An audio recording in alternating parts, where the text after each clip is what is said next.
Will graded out. About 80%.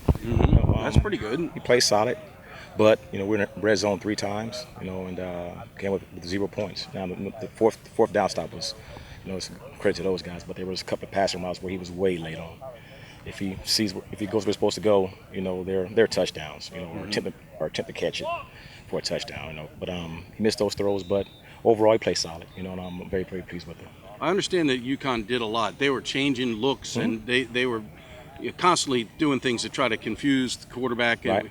Did there was a couple plays where it looked like he was a little hesitant. Did he miss? How did he do on No, read? he did fine. He got us in the right play. Now it's my fault.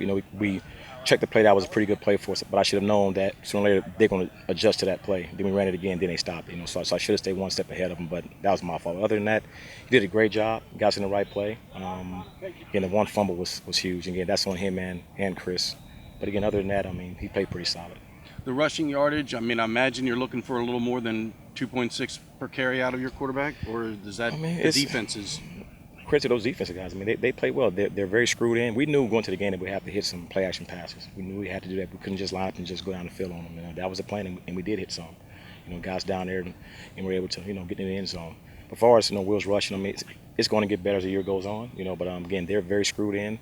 This team this weekend, who knows how they're going to defend us? We'll find out. But I expect we'll as far as rushing wise, to get better as the year goes on. If not, the other guys will step up. Well, that's why the next thing I was going to ask you about is Tulane. They're one of the teams that defended you well last year. You and Coach Nehemiah both said that their defensive front seven was one of the best you've seen all year. Yeah, they're pretty sporty up front.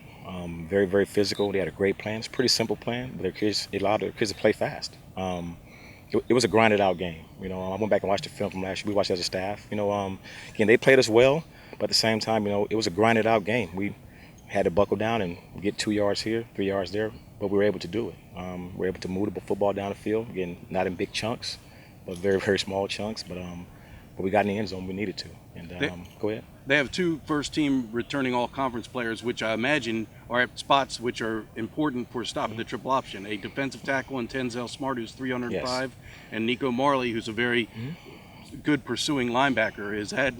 Did you figure that you're going to... Game plan-wise, you got to go in, know what those guys are. We played Aaron Donald a couple years ago at Pitt, and we had specifically everything we did, we made sure we were blocking him with 2 guys. Right. So, but we have a good plan. As we're going to execute, and those guys are good players. We know where they are, trust me. And we have a game plan that'll, try to double team those guys at times, but also, try to read them, make it easier on us.